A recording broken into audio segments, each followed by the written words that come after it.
Good morning, everybody. Hope the coffee's flowing for you because the Caribbean's gotten even hotter. The top story that I'm going to cover today is the second Venezuelan oil tanker just getting yanked out of Venezuelan waters off the coast of Aruba. The U.S. Coast Guard led the charge, backed up by Navy metal and also air power. And we're going to get into all those different systems tied in together to make this happen. And they captured an oil tanker that has enough crude to power a small city for months. We're talking the MT Centuries, and that was snatched on December 20th as a part of this ramping up blockade that's got the entire Caribbean on edge. But wait, didn't the Venezuelan Navy say they'd be stepping in just a couple days ago to protect their oil tankers? Interesting. Where were those Venezuelan Navy captains when this went down? We're going to get into that and why they likely tucked tail and weren't there, and how all the different systems team up to actually make this an effective strike. And this isn't just some routine bust. This is the second tanker that's tied to accusations of full-blown narco money funding Maduro's entire regime.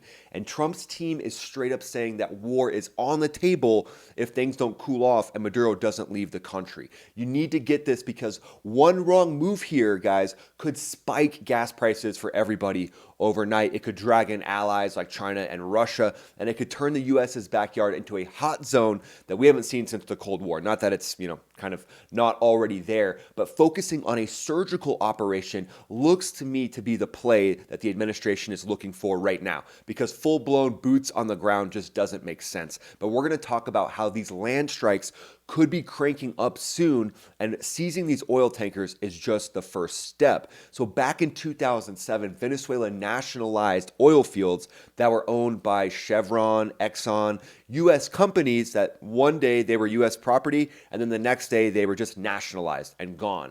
Billions of dollars. And that money is, kind of inside those tankers now. If you think about the land rights, anybody out there watch Landman?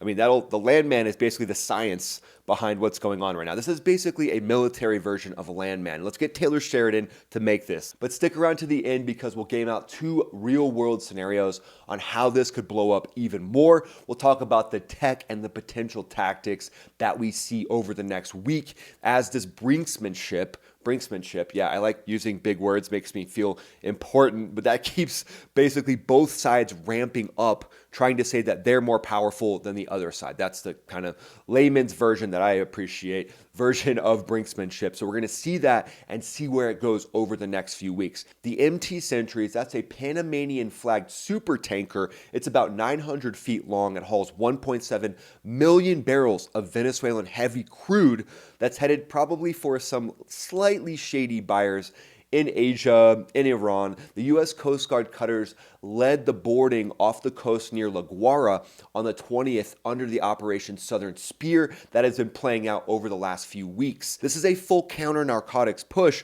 but now you can see they're targeting the POL of the Maduro cash flow. Petroleum, oil, and lubricants that's completely funding the Maduro regime.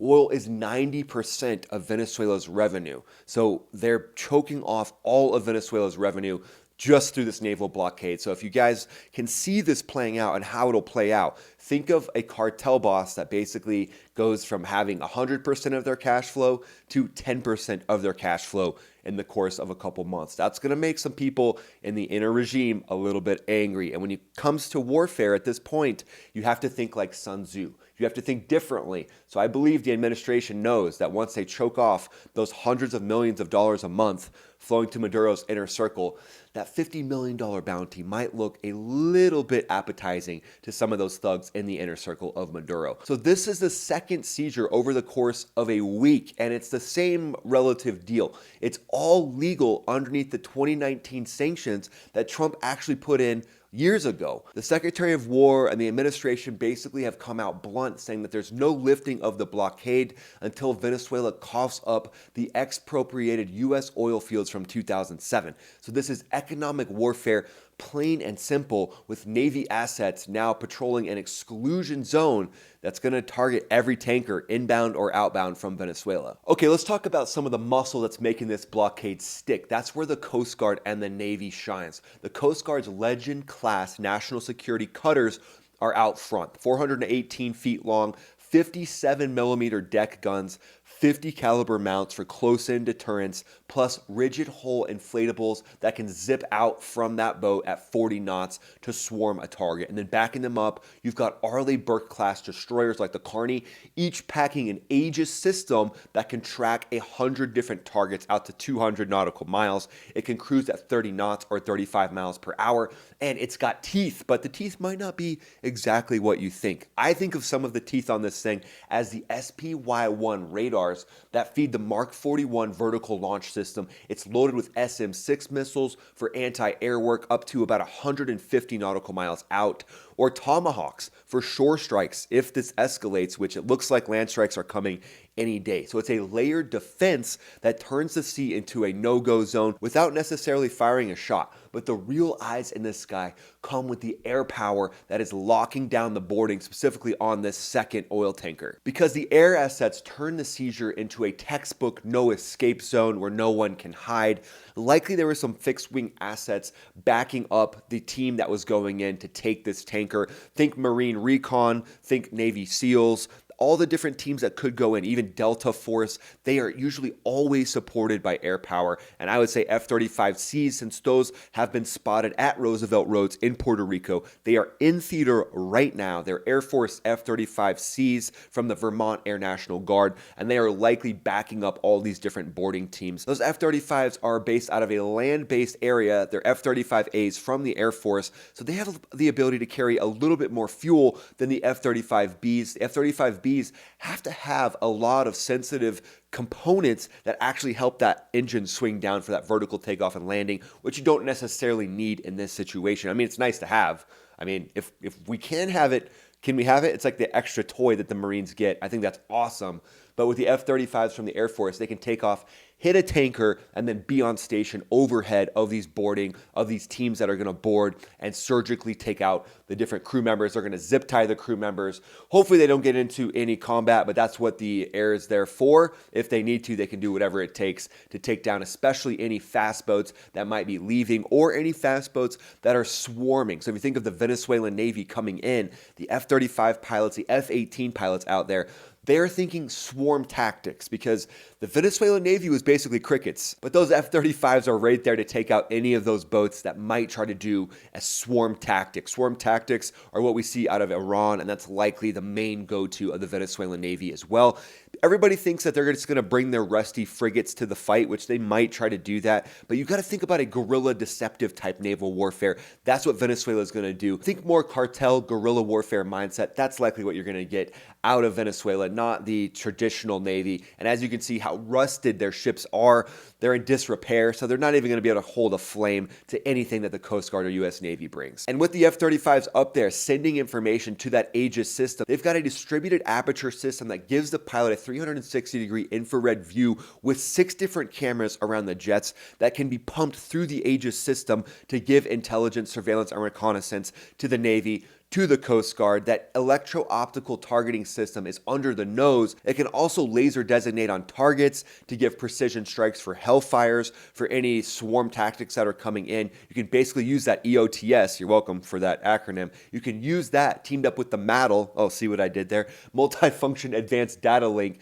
Those things can talk to each other and pump information to that Aegis system, and they can cue different systems, different cameras from around the battle space onto whatever target that they're talking about. But then on the helo side, we can't forget about the rotary. MH-60R Seahawks, likely launched from the Carney. They've got twin GE T700 engines, and as we can see, they're there to help the team board the oil tanker, but they've also got teeth of their own. AGM-114 Hellfire missiles, M240 machine guns for suppressive cover during the fast rope insertion, and then the air power was likely rounded out with the MQ-9 Reaper, which can orbit at 25,000 feet for 28-hour endurance. It's got a Honeywell turboprop, and it's got a Lynx multispectral targeting system fusing synthetic aperture radar imagery for that and full motion video. Tag the sentries from 50 miles out. Sentry is the name of that tanker, and they can get an ID from that far out. And when it comes to the drone side, you're going to need a little more teeth than just the MQ-9. So likely the RQ-4 Global Hawk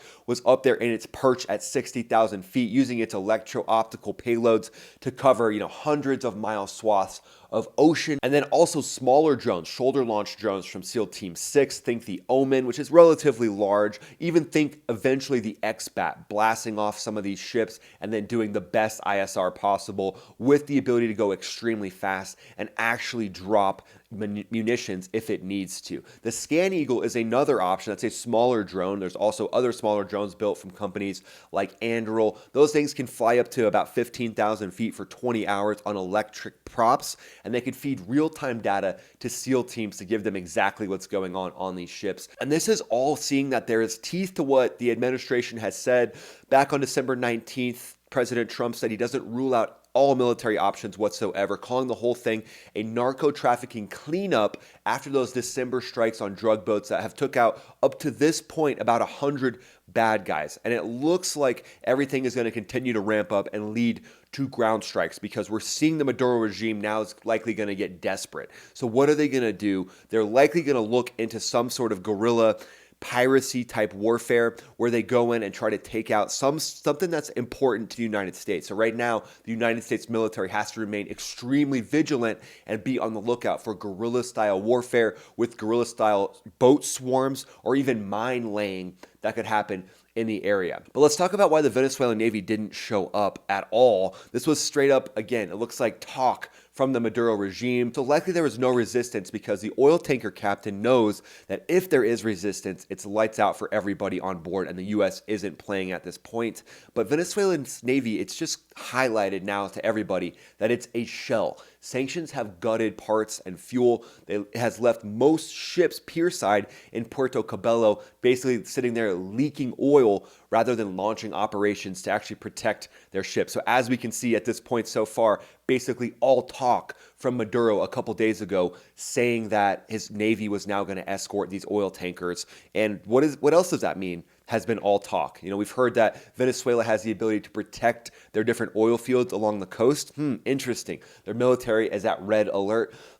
Weird. It's almost as if the Maduro regime is a cartel themselves that has a lot of talk but isn't having a lot of follow through when it's coming to protecting their oil tankers. But at this point, diplomatic lines are essentially dead. It looks like UN talks have fizzled out on the 18th, and humanitarian fallouts could happen with Venezuela's entire economy being decimated by not having this inflow of oil. And Maduro's regime is basically getting squeezed under the boot of this naval blockade. So let's go into a couple hypothetical situations on what we'll likely see play out in the next couple days or the next couple weeks if things were to go sideways. So first of all, let's say a Venezuelan frigate, one of those rusty old Lupo-class naval vessels that they got from Italy back in the day, gets a hot tip and shadows the next tanker convoy toward the blockade line. U.S. net of ships that's creating the blockade would hail them over VHF. That's very high frequency radio, but let's say the captain ignores it and steams on. Maybe they're on direct orders from Caracas to test the waters with the U.S. Navy. Tensions would spike as the frigate closed into about 1,000 yards.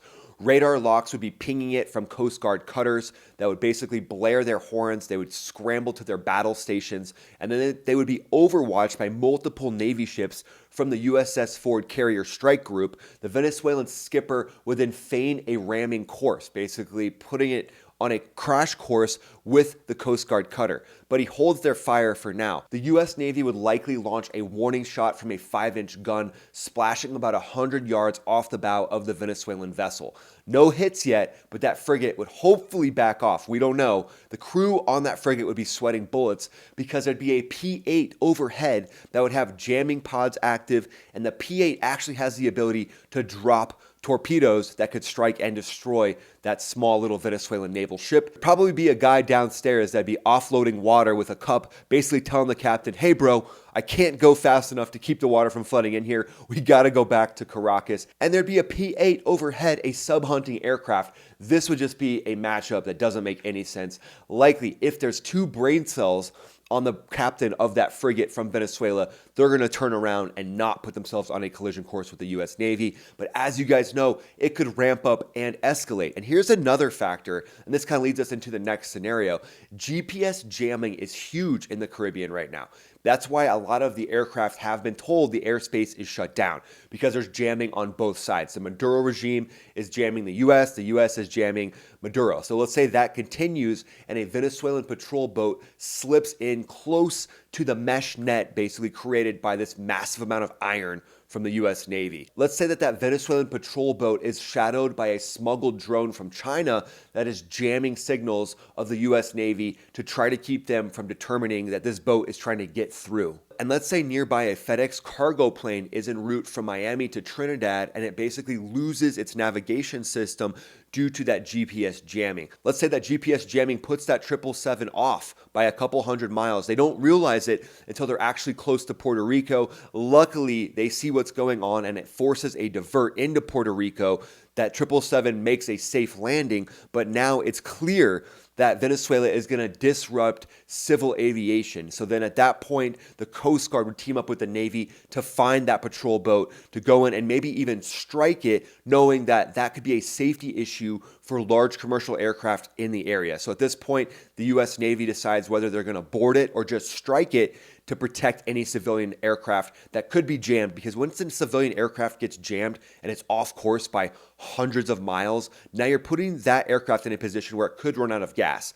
So you can't tolerate any type of interruption from the Maduro regime that could be out there harming civilian aircraft with this GPS jamming. So then it would be on the SEALs teamed up with Southcom to decide what to do with that boat. Do they end up boarding it? Do they end up striking it like a narco vessel to get that GPS jamming off as soon as possible to protect civilian lives?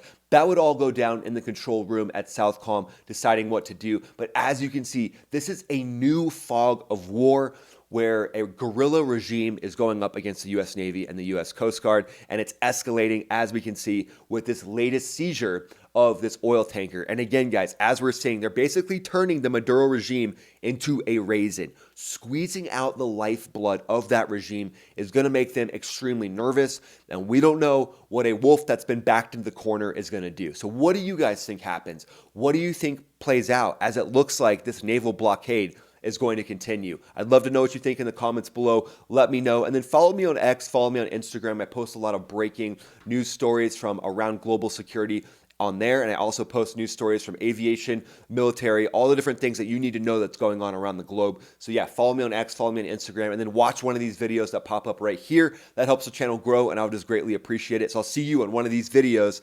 Thanks for watching. This is Ryan, also known as Max Afterburner, signing off.